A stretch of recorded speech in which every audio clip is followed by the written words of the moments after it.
Hi, I'm Mike Vannoy, Vice President of Marketing at Asure. And this is a really, really important topic. I think we talk about unconscious bias. You hear it in the news. I think there's a lot of misconceptions. I think it immediately, for some, goes to the political. For others, think, oh, that's not me. I'm self-aware. But this is something that it affects everybody. And I think it's going to become clear when we have this conversation. Got a great guest today. If you're a regular watcher of the show, you know Mary.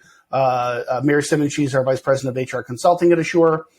She's a SHRM certified professional. For the past 8 years, she has been an adjunct professor at the New York Institute of Technology. And prior to Asure, Mary was the director of HR consulting for a 55-year-old HR consulting firm in New York. Mary, welcome back to the show. Thanks, Mike. Glad to be here. Okay, so let's level set. I think there's all kinds of different levels of understanding and expectations of what this term even means. What is unconscious bias? So, if I'm going to give you a book definition, unconscious bias is also called implicit bias, right? And it's learned stereotypes. But I think the best way for me to explain what unconscious bias is to do a quick exercise so everybody can realize, because I think a lot of people may be listening and saying, well, I don't have unconscious biases, but I'll remind you of that pivotal word there, which is unconscious. Yeah, right. So there are definitely biases that we're not conscious of. So let me do a quick exercise, Mike, so that everybody listening can sort of, level set using your words to understand that we all have unconscious biases. So, yeah, perfect. So if everybody if you'll just roll with me here and play by my rules, that'd be great. And I do ask everybody who's listening, close your eyes and picture the scene that I'm going to explain to you. So you win a trip to a conference in Hawaii. You're really excited. You get on the plane, and when you get on the plane, as usual, when you take a plane, you're greeted by the flight attendant and the pilot. You're like, this is going to be a great flight. You sit down in your seat, and sitting next to you is a couple with a child. And you're like, uh-oh, this is going to be noisy, but the child's really cute. You have a great flight. You get off the plane. You call an Uber to take you to the hotel. Even that works out great, right? The Uber comes right away, nice ride to your hotel. The conference is right there in your hotel, beautiful hotel. You walk to the conference. The speaker is amazing, owner of a law firm, very successful, very interesting conference, right? So everything goes great, right? So hopefully everybody pictured that scene in their minds. Now you can open your eyes. And so what I want to ask you is, everybody listening, did you picture the flight attendant as a man or a woman? In my scenario, it was a man. Did you picture the pilot as a man or a woman? In my story, it was a woman. Was the couple sitting next to you with the young child two males? Was the Uber driver a well-dressed, attractive blonde woman? I don't know why I threw in blonde, but woman, right? And was the speaker a transgender female? So the reason that I use this exercise, Mike, I think it's kind of obvious that we all have stereotypes in our mind, right? So I think most of us probably pictured that flight attendant as a female. Most of us probably pictured the pilot as a male. And these are the,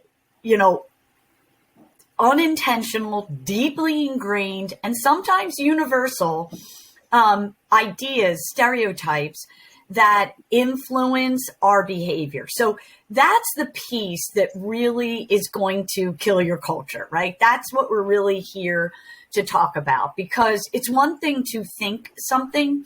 It's very rare that we're thinking something, Mike, on an interview, giving somebody disciplinary action in a team meeting. It's very unusual for us to think one way and not have it affect our behaviors in the workplace.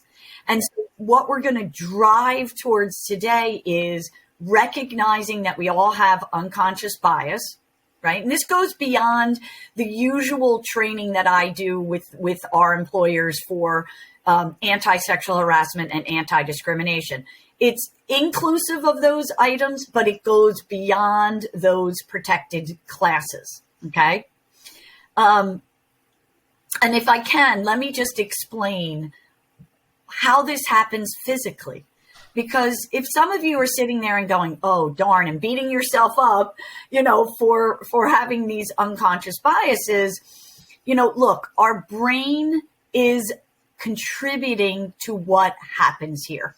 So neurologically, our brain can consciously process 40 pieces of information a second.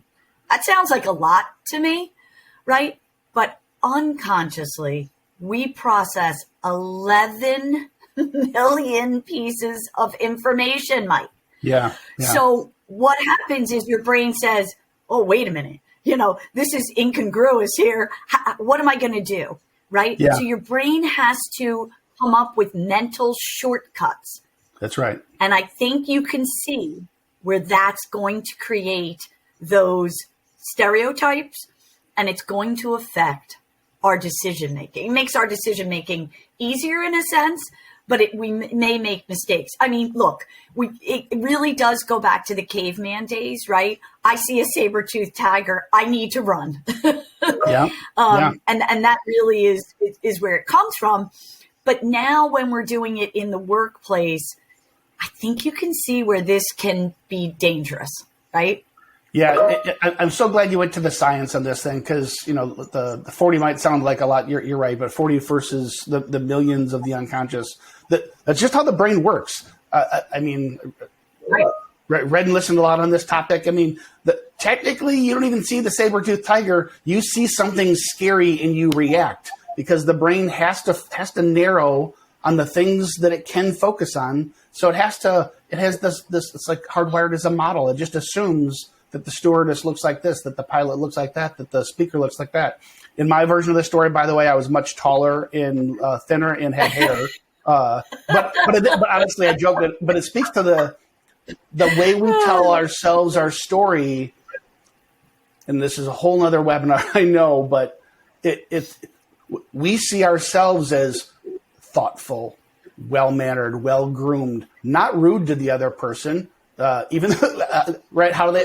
So these unconscious biases have a lot to do with the model our brains are pre-programmed with based on how we came about and how we grew up. It's also based on how we see ourselves in the story too. So that's probably too much of a divergent path, but I'm just glad you went to the science of the thing. This is not. Yeah. We're not accusing people. It's definitely physical, right? And we'll dive a little bit deeper, but there definitely is a physical component to what's going on here. Yeah. Right. Okay. So let's take this a little deeper. By the way, the story was awesome. I mean, explaining to someone why they have an unconscious bias, not so effective. Take them through that exercise. I can't imagine how that couldn't help people realize. So great story. Now, thanks. Bring it to the workplace. How do these unconscious biases that we by definition all have based on science, not based on because of the fact we're prejudiced or we're racist or we're homophobic, not that, but just our brains are hardwired to narrowly focus and make assumptions about people. How does that impact and how does that manifest in the workplace?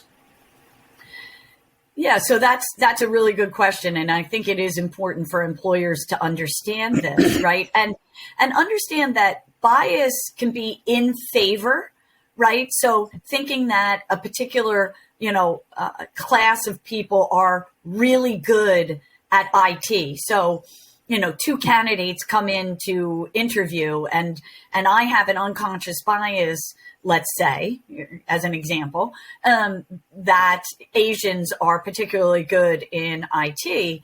And I have another individual come in for the interview. They're equally qualified, But my unconscious bias in favor of the Asian candidate is going to disparately impact the other individual, because I'm going to say no to them without even really interviewing them, right? And we definitely all do that. And then, of course, we know that those biases are really going to hurt us when, and I'm just starting at the beginning of the employment relationship, right? The interview. Yeah. Those unconscious biases are really going to hurt us when we talk about, disproportionately being unfavorable to a certain group. And so besides talking about, male versus, female or transgender or people of color, right? I, run a group of HR professionals and, started talking about how hard it is to hire. And one of the HR professionals said, yeah, I'm even hiring people with tattoos. I normally would never hire people with tattoos. Well, Mike, tattoos are not a protected class. Having a tattoo, unless there's a religious belief behind it, right? So that's what employers have to look at. Even though, the Title VII does not have tattoos as a protected class, religious beliefs are a protected class, right? Yeah. So you have to be careful. In one sense, you have to be careful to, not trigger litigation. But we're really also here to talk about the culture of your organization, right? We all know that a positive culture is going to create positive growth for our organization. And if we're that short-sighted that, we're looking at individuals with that type of minutia, right? You've got all the skills, but you have a couple tattoos. That might be short-sighted, and it also may lead to litigation depending on what those tattoos, represent. So when I'm doing this training with an organization, I will tell you that it comes down to one simple word, and that's respect.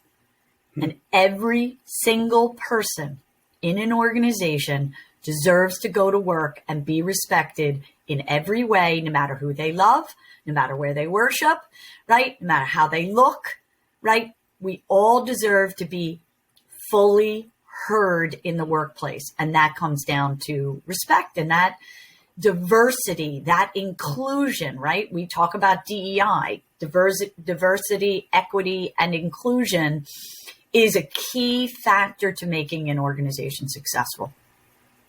Yeah, and I know you're going to keep us on the straight and narrow in this conversation on the compliance side and kind of help us understand what the risks are. Yes. I think there's two sides to this coin. I think the productivity side, right? I mean, definitely. Your example of, okay, if I have an unconscious bias that this is an Asian candidate is going to be better at the engineering math than this other Caucasian candidate. You and I have had this conversation many times. Job descriptions and written competencies. What is the job description for the position you're hiring for? What are the competencies and skills required to be successful at? And if you're wearing a blindfold and you're interviewing, mining for those competencies, whether they had tattoos, gender, how tall they are, whether they're attractive, whether they're not so attractive, heavy, skinny, none of that matters if you're mining for the competencies required to be successful. And if you're doing that, it's almost definitionally, you're gonna get the most productive candidates, most productive workforce if you're going after the skills and the competencies and you do your very best to block out all the other stuff, right?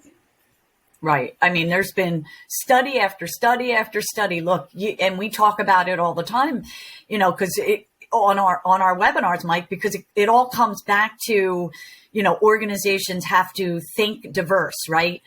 You're never going to get anywhere in an organization if everybody has the same thoughts and the same ideas, right? We're all robots and we all come from, the same college and the same town and we all look the same. that is not going to grow your organization. You're not going to get a lot of creativity because everybody's going to be like-minded for the most part, right? Diversity in our workforce is what's going to drive innovation, creativity, productivity, and success. Yeah, yeah. All right, so take us down some of the traps, I guess, on the compliance side first. Where do, and you know what, I'm going to back up. Can you just, let's kind of rattle off the different types of unconscious bias? Because I think it's easy to gravitate towards the easy stuff. And I think I frustrate you sometimes because I want to take people off the hook here.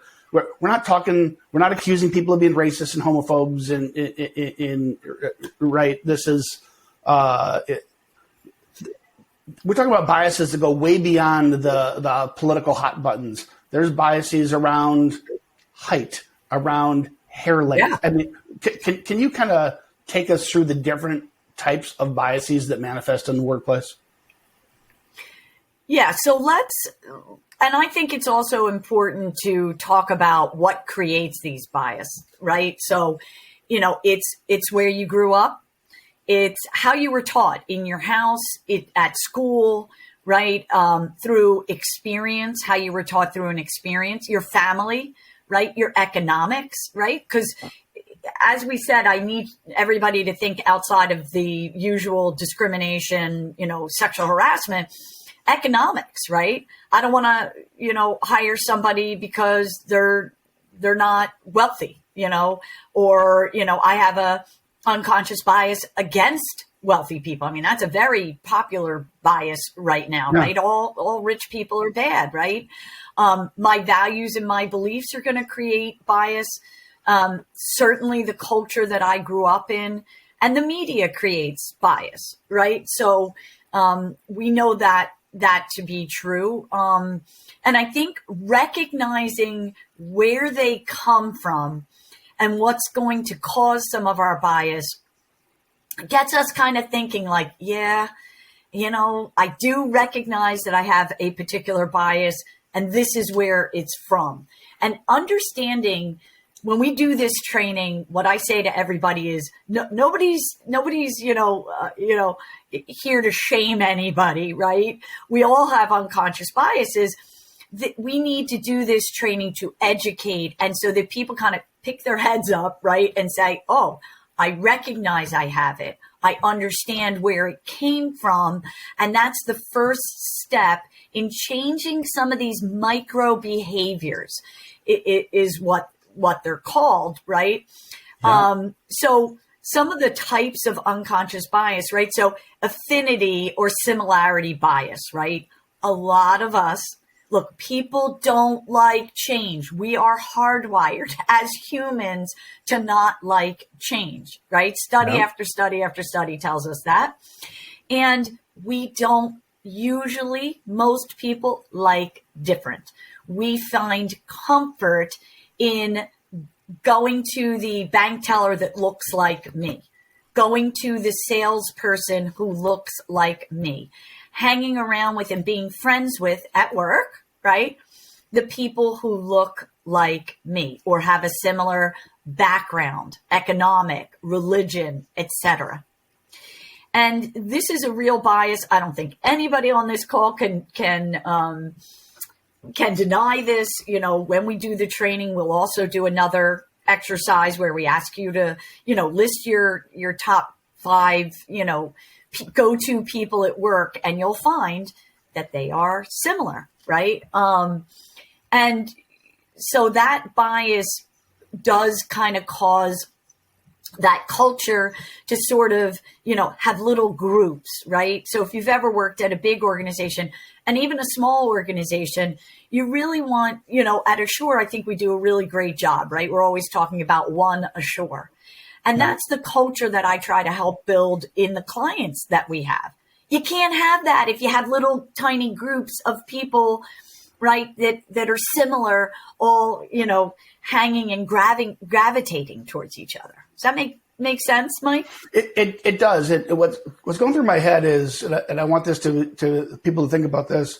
We're talking a lot about unconscious biases that leads to, I think we think a lot about that leads to exclusion. Like, yes. So I'm 53 years old.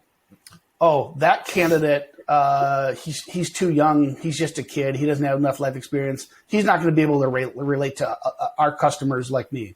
Oh, she comes from pretty well-bred family, great school. She's probably going to be a little too highbrow for our employees to get along with, right? I mean, so we find ways to say no to folks for all these different reasons, whether they're valid or not, because if we don't base them on competencies and skills, we base them on these unconscious biases. But even when we're trained, by definition, they're unconscious.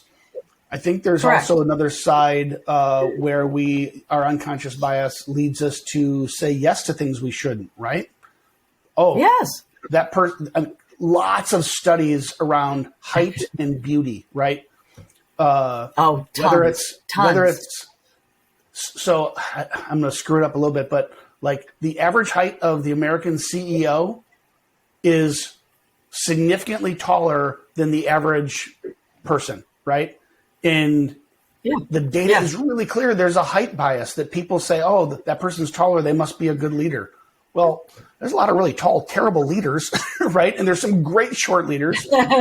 These same biases in beauty. I remember watching a program unpacking a study where this even around beauty, where people misassigned level of intelligence to beauty, thinking more beautiful people were in fact smarter, and included children, kindergarten children working with one teacher versus another teacher. One was more beautiful by every, the standard, assumptions that you might think. And these 5-year-olds said the more beautiful teacher was smarter than the other one. This is very deep in us, right? So this isn't just about shame on you, employer. Don't say no to these people because they're not like you, and you're just you're a knuckle dragging mouth breather who doesn't get it. You're saying yes to people you probably should also. Right.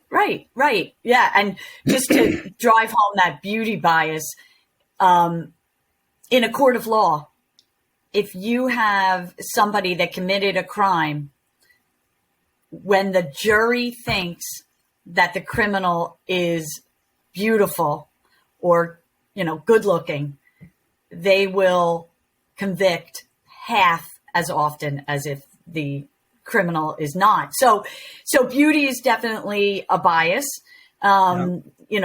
There's just no question, right? Too beautiful and, you're not smart also happens, right? Let's face it.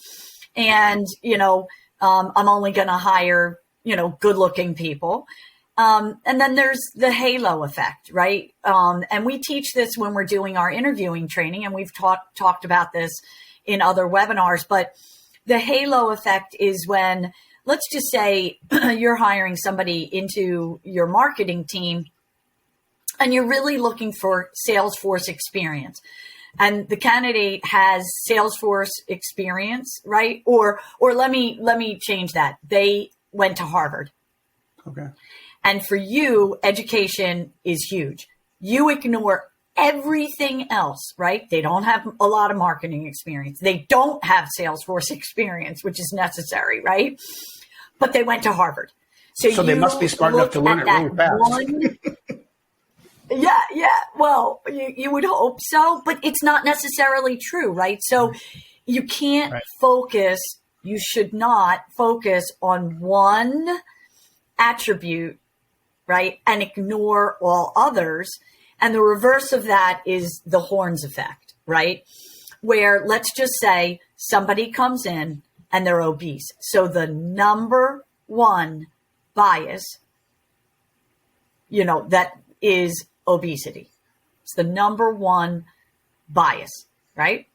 So let's just say you looked at the resume, the candidate is perfect, right?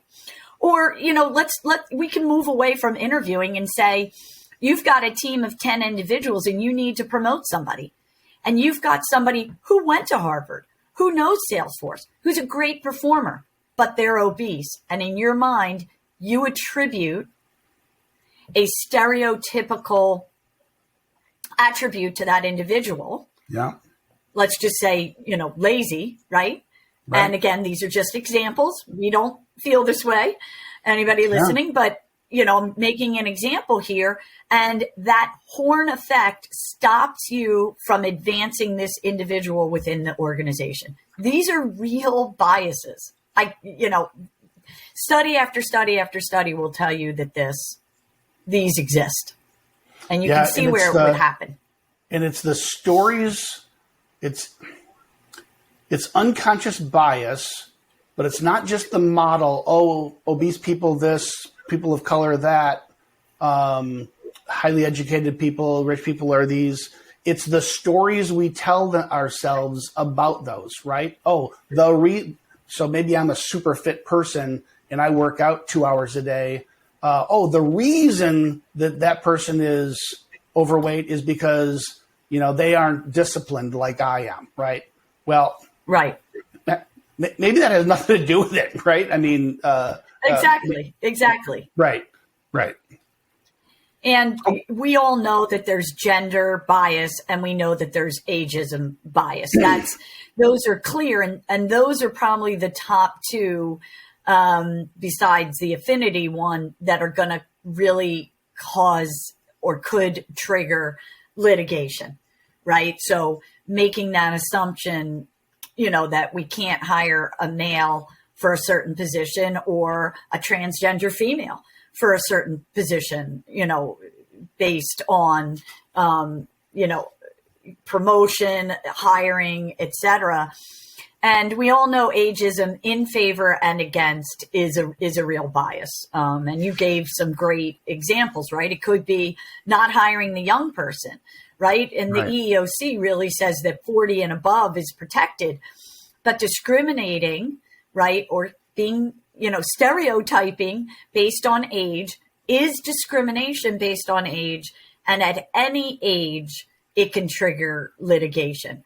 And it's short-sighted, right? I think we need to go back to basics, like we talked about in our webinar on interviewing, and say, these are the skills we're looking for. Does the individual have these skills? Can they perform the job to, better than any of the other candidates that we're interviewing, and not look at, how they look, what gender they are, or any of the other factors that could be misleading, and take us, down a path that is going to be dangerous for the organization in every way, right? So I'm going to recap the I think you gave you 6. So there, and obviously it's kind of endless, the number there are. Number one is the bias around affinity, right? So I'm from the same hometown. Oh, you're also a Tar Heel. You're also a Badger, right? So same college, same town, same whatever, right? You like this sport. I like that sport. We must be similar. You must be really smart and talented, just like me, right? We have the affinity group bias. Number 2 is halo effect. Whether they're taller, whether they have an Ivy League education, maybe they're rich, maybe they're super well dressed. And we overassign value and assume competencies that don't exist because we put a halo around this person because of our unconscious bias, right? Correct. Perfect example. Number 3, the horns effect. You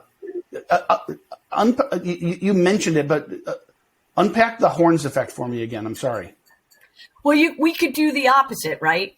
Somebody comes in for a position and they're not in a really nice suit, or you just don't like the way that they're dressed. Now, I'm not saying that, they're dressed like a slob, right? Because I think we could all agree, that would show, maybe disrespect, etc. But maybe it's the way that they're dressed. And because of the way that they're dressed, you can't get past that, right? So that one thing, you can't focus on their other great skills, right? And let's just say that one thing, maybe they have an accent that you don't like, right? And you're just letting that one thing outshadow everything else in a negative way versus the halo effect, them having one attribute that positively affects the way that you view that.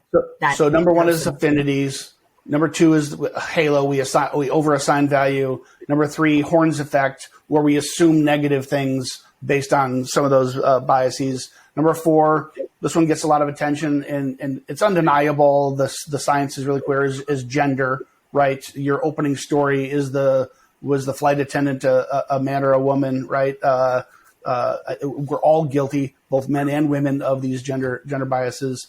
Ageism.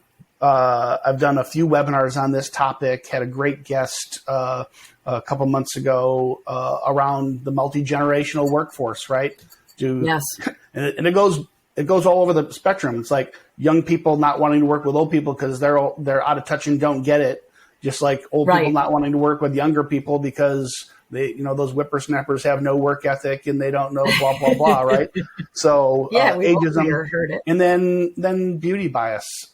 It's whether it's weight, whether it's just facial symmetry, whether it's how they use their makeup, how they do their hair, blondes versus brunettes, the beauty bias. So, so I think we all get it. We're probably on a spectrum for how much we admit we have these biases, but I love the way you open the conversation that this is rooted in science. It doesn't make you a bigot or a bad person just because you have unconscious bias. You have them. We all do. But let's now kind of shift to the impact in organization, right? So we'll start with compliance. How might some of these unconscious biases get us in trouble from a compliance standpoint? Maybe we start with pre-employment and then move into employment. Yeah. So I'll give you a really good example. One of our last webinars was on I-9s, right? And when I'm teaching a new client, how to do their I-9s, and we started that webinar by going, it's a little boring topic, but trust me, 90% of the employers that I help are doing it wrong. I'll have some employers who will ask somebody of color for 3 pieces of identification to prove that they are eligible to work in the U.S., right? So you don't have to be a U.S. citizen to work in the U.S. That's a trick question I ask all the time when I teach at the college. But that, oh my goodness, Mike, that can get you into so much trouble. And I see it time after time after time. I've even helped employers with their drug testing. And I'm like, okay, let's talk about your drug testing program. Who do you drug test? And they're like, well, if I don't like the way that they look, I will drug test them. I'm like, the people with tattoos, right? We have a problem. What? The people with tattoos get the drug test, right? Yes. I've had employers, do that. And, I always tell them, listen, I'm here to keep you on the straight and narrow, right? You're paying me to keep you compliant. Stop doing that. Let's look at how we can do it, right? So, I just got to finish that out because I'm an HR nerd. If you're doing drug testing, you can do all the drivers or all the salespeople, but you can't pick and choose because that's going to lead to discrimination, right? So pre-employment. It's obvious for you and I. Explain why. Why can't you just, this guy came in with alcohol on his breath, in bloodshot eyes. I'm going to drug test them. Why isn't that a reasonable thing for an employer? Well, now you're going down with it. Now we're talking about a different webinar, which actually will be a good one. But if for reasonable suspicion, you can test somebody. Okay. So you gave a completely different example. The difference is, in my example, is I said this person has tattoos or this person is a person of color and I'm going to drug test them. whenever we treat employees differently than other employees in the same position, right? That's when we may trigger discrimination claims and litigation of some kind. Really important distinction. I'm glad you called me out on that. Right. Okay. Yeah. Okay. You know I will. Yeah. Good. I'll do the same. So. Yeah. Keep going. Keep going. So we talked extensively about interviewing. So I think everybody understands that, those unconscious biases can very easily trigger discrimination claims. Lots and lots of lawsuits and case law where, one, position is, a company is only hiring men for a sales position, or conversely, only hiring women, right? For, bar sales, or, something where they think, women are just going to do better in the position. So in favor or against a particular class of individuals is going to could lead towards discrimination claims, right? So in hiring, and then if we move on to, disciplinary action, right? So again, you have to be consistent in the way you trigger disciplinary action, right? If I'm going to let Mike, my white male, get away with being late 5 days in a row, but I'm not going to let, Jose be late twice, and then he's going to get disciplinary action because I have this unconscious bias, then it's going to really trigger discrimination. And I hope everybody can see these examples and, understand that it could be something as simple as, that obese individual and writing them up for only being late 2 times, right? Because of my unconscious bias. That's going to really erode your culture more than anything. Everybody is looking when you are disciplining and promoting individuals in the workplace. Everybody's watching, right? Your really good employees want to see that I'm working really hard, and when other people are not, respecting the rules of the organization and the expectations, that they are treated, consistently, right? And so are the bad employees, right? Wow, Mike was late 5 times and nothing happened. I'm not going to kill myself to get into the office, right? And then if I end up, being late once and getting a warning notice, I'm going to raise my hand and say, I think I'm being discriminated against. And it really kills your culture. It really hurts your culture. That's when you disengage your employees almost immediately. Couple of different areas paths I want to go down here. Number one, I want to validate what you just said. People, especially high performing people, they want to be part of an organization where everyone is held to a high standard. The quickest way to crush morale of a high performer is to not hold everyone else to the same standard you're holding that person, and including calling the high performer out when they miss the mark. High performers, they might grind their teeth when coach rides on them, right? But they still love coach when they know it, like when they admit, I did make that mistake, or I didn't do that thing that I was told to do, right? That's right. There's something about a high performing culture where everyone expects to be held to a higher standard, and there's this innate fairness antenna that all of us have, that we want to be held to. Most of us want to be held to a high standard. Certainly, high performers do. Yes. But they insist that everyone is treated fairly, and if you don't, there's a compliance problem. You can get yourself in hot water, but there's also a performance problem that happens here culturally. Am I overstating that? No, not at all.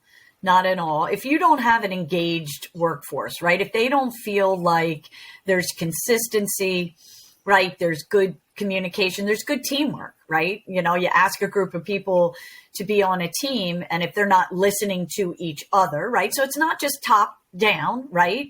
It's your employees need to go like this, right? So we're talking unconscious bias to the employees and the managers and the owners of the organization, right?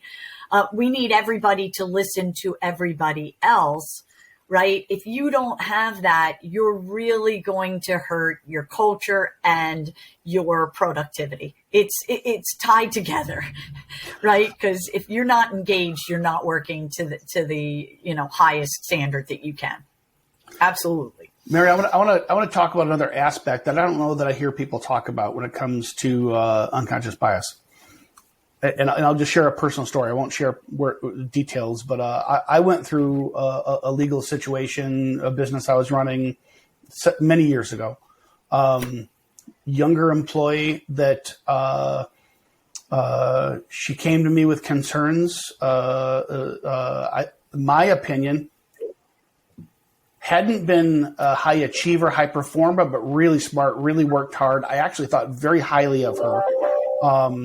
And I changed the comp plan because she wasn't making as much money. The comp plan was so weighted that only high performers made money, and I wanted her to not. Yeah. I wanted her to make money. The bottom line is I changed the comp plan. I was accused of an unconscious bias towards around age and gender, in that I found myself at the other end of a retaliation claim. And so from my perspective, okay, I really had to self-reflect, but I also looked to the other side. Does she have an unconscious bias that here's this middle-aged white dude, if he's changing my comp plan, it must be because he has unconscious bias around gender, right? And she flat out accused me of that. So do I have unconscious bias? I think by definition I must, but the other side is true also. Like, I for sure believe that she has unconscious bias. She assumed that because, I'm an old white dude, that I probably had ill intent in trying to squeeze her at the same time. So this isn't just the employers have unconscious bias and everyone else is perfect and you just have to toe the road. You could do everything perfect, but it's the employee or the candidate and their unconscious bias plays in, right? And you can be right as rain and still get sued for retaliation or discrimination or whatever based on that person's unconscious bias. Can you speak into that for me? Well, and I think, even if we take it down a notch, and it could be that there was unconscious bias on her end as well, but it's her perception. Right. So we talk about this all the time when I teach sexual harassment and discrimination. Sexual harassment and discrimination is what I say is it doesn't matter how you intend the act. It's how the other person perceives it. That's 100% right. Right. So if I tell a joke and I don't mean to, sexually harass somebody, but it's of a sexual content, well, we kind of have to be adults and say, well, yeah, somebody could perceive that as sexual harassment, right? So I think management, and we talk about this all the time when we're doing training with managers are held to a higher standard. Yep. There's just no question. That's right. But we also have to educate staff, right? When we talk about unconscious bias, when we talk about discrimination, we also have to discuss it with staff because there's this many managers and this many employees. And I don't, my point of saying that everybody needs to be educated on this in the workplace is because the employees can discriminate or, have unconscious bias against each other. And honestly, a lot of it comes down to perception, right? So we have to be careful before acting as a manager and saying, could this be perceived, right? Because that's the standard in a court of law. Would a reasonable person perceive what you did, Mike, as retaliation. That's the standard in a court of law. So I try to teach the managers that, and I even try to teach the employees. I'll start anti-sexual harassment discrimination training by saying, I'm here to educate you so you don't do something stupid. Right? Yeah. It's not often that we consciously have a bias. Some people do that. Let's not be ignorant. But I think to the most extent, we are doing these actions unconsciously. And that's why training and education and listening to these webinars are very important. We got to lift our heads up. We got to look at ourselves, and say, okay, admitting the problem is the first step to getting better, right? I've only had one person say, I absolutely don't have unconscious bias, and really dug in. And I'm like, okay, well, that's a little bit of a problem, right? Yeah. You can't, if you don't recognize it, right? And try to be a little honest or a lot honest, nothing's going to change. And I'm probably going off on the French here too much, but to me, a lot of this has to do with communication, right? So I'm always going to come back to ground zero is job descriptions and competencies. You're mining for competencies. That's a safeguard against unconscious bias. But here's a scenario. Like I believe this young lady believed in her bones that I was retaliating against her. I believe that she believed it. And I felt gutted because I absolutely was trying to help her make more money because I thought she was great. We both believed different things. So my job, if I would have had a better relationship coming into that transaction may not have been perceived that same way, right? So you said the most important. Communicated ahead of time. I'm doing this because. And maybe not even just on the comp plan communication in general, so that there was a relationship, and you said the most important word, based on respect. So even if we didn't agree with each other, that she would have known that I respected her. She would have had respect for me, even if she disagreed. That if there would have been a better foundation of respect, it never would have gone ugly like it did. But between what I think is two good human beings that just genuinely saw the world through a different lens, and it conflicted, right? Relationship 100%. Based and on it's going to respect. happen, Mike. So yeah. But yes, we can preempt those situations by communicating things clearly, right? So when I'm doing disciplinary action training with managers, I'll say, the reason you want to, put something in writing and say, Joe, you're not performing up to the expectations of your position, is because if you have to, terminate, first of all, they're never going to correct their behavior unless you put it in writing and sit down and explain to them, this is what you're doing wrong. And this is how I need you to change your behaviors to meet the expectations of the job, right? They're not going to do it because you're thinking their behavior isn't good. It's also to protect the company. But thirdly, it's to communicate to that individual. You need to be transparent. And I'll have managers say to me, Mary, Mike knows he was late 5 times. And I'm like, but when you don't say anything about it, they think it's okay. Right? So communication, you're not going off the beaten track.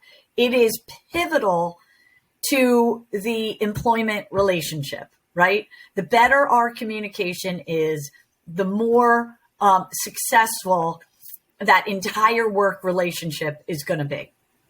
Mary, let's wrap this conversation just being super practical for folks. So we started this on good science. I think everybody gets it. Different levels of awareness. We've identified the different types, most common types of biases. We've explored how that can impact culture, explored how that can get you in hot water when it comes to compliance, in discrimination. What do we do about it? What do we do with this information? I think there's some really practical things that employers can do here. Yeah, I mean, I hope that employers understand that this is a real issue, right? And they really need to work towards minimizing the unconscious bias on the management side and the staff side, right? So it all starts from the top, Mike. So the organization has to prioritize diversity in hiring, in promoting special projects, leading a committee, let's just say, and making sure that the diverse groups are fully heard and listened to, right? There is study after study that says that individuals who do not feel like they're being heard, they're just going to stop talking. And there's where your innovation, takes a dive. The creativity flow within the organization is going to take a deep dive, and that's going to really hurt your growth. And that's one of the things that at Asure, we are here to help organizations grow.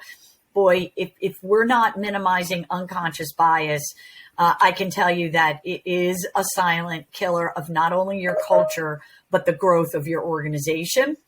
So you need to do training. You need to train the individuals so that they're part of this conversation. They're part of the commitment of the organization to minimize unconscious bias. There's no way forward unless, the top of the organization down is looking at this, being aware of this, right? Embracing diversity, right? And minimizing those micro behaviors, right? Just the little stuff like, ew, you warmed something up, your ethnic food in the microwave. It smells disgusting. That hurts your culture. You can see where that would hurt somebody's feelings, right? Yeah. We need to be aware of those micro behaviors and how they damage the organization. And as we always come back to compliance, right, how that can lead to possible litigation. Maybe not that example per se, but over and over again, if I'm making fun of somebody because of an ethnic food that they're putting into the microwave, and then maybe I go awry, that may trigger litigation, but I can guarantee you it's going to really, really hurt your culture. The thing that you said that just hit me hard was about making people feel heard, because I don't think diversity means melting pot. That doesn't mean that we all lose ourselves and all become truly one homogenous thing. Diversity means diversity. We are different. We look different. We think differently. We speak differently. We have different ideas. We have different perspectives. And that's how all these things work together. That's the power of diversity, not melting pot where we have to change ourselves. The other party has to change. And you hit it on the head, I think, when you said when people feel heard. If your spouse doesn't feel heard, they're going to shut down. They're going to, right? If your child never feels heard, even when they're wrong, which happens a lot with children, they're going to just stop talking to you. If you just shut them down and they never feel heard, never get to share their side of the story, even when they're wrong, they shut down. And it's no different with the employer-employee relationship, right? The employee, 100%. If you're a senior manager, presumably you got there because you're right about a lot of stuff. And the employee might just simply be wrong about the things that they're complaining about or want to do and you don't let them, or whatever the scenario is. It doesn't. Yeah. You hearing them doesn't mean you're wrong, they're right. You have to meet in the middle. It doesn't mean that at all. You're the boss. You get to choose. But if people don't feel heard, that really goes back to your word at the top of the conversation with respect, right? That to me, right, 100%. And you put it perfectly. We don't want everybody to be the same. The emphasis here is differences, diversity, and embracing those differences, right? And saying, yay, we have a different group. We're coming up on the holidays, right? And Asure Consulting, we have a DEI committee, and we make sure that we look at all the holidays that are being celebrated and give them all equal attention. And that's what embracing diversity means, right? Recognizing that. Right. Right. Okay. So making diversity a priority, working on awareness for unconscious bias, in training that in your organization to help people. This is so hard because you're not training to be aware of the unconscious bias because by definition it's unconscious. What you're trying to train on is awareness that they have it, and therefore what are the measures and processes and procedures you take to counteract it, right? Part of that is through training, and then I keep coming back to, like, I'm such a firm believer in competencies. Job description. What is the job? What do I need? What is the output I require from that job? What are the competencies and skills required to perform that job? And if I focus on competencies, those in effect become blinders for me that I'm not relying on my gut. I'm not relying on the visual of height, weight, beauty, hair color, all these other things. Of course, they're there because we have the unconscious biases. They're going to exist. But the more you focus on competencies and skills in comparing that to a job description, those are great safeguards to protect you from yourself, so to speak. 100%. Is there anything we haven't talked about on this topic that you want to touch on?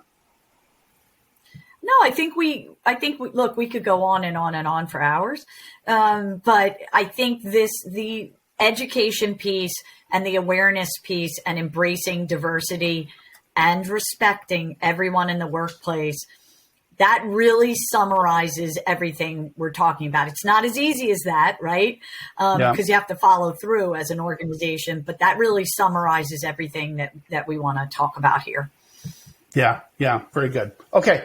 Great conversation. There's like 5 webinars I want to do with you now, Mary, that spin off of this. One of them for sure is this whole diversity topic. It doesn't mean we meet in the middle and we all get homogenous and we all lose ourselves. Diversity means diversity, and what does that look like? I think that's a powerful topic that sometimes gets lost in the DEI conversation. So I promise you, I'll be tapping you for that conversation real soon. So, okay, everyone else, thanks for joining today. This is a really important topic. We're coming to a close for 2022 as we start thinking about how do we start growing our business.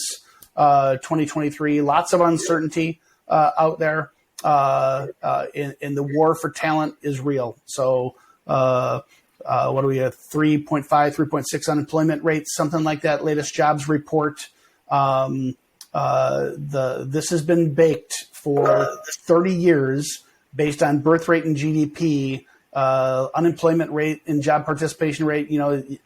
It takes a lot of blame from wars and recessions and presidential politics and whatnot.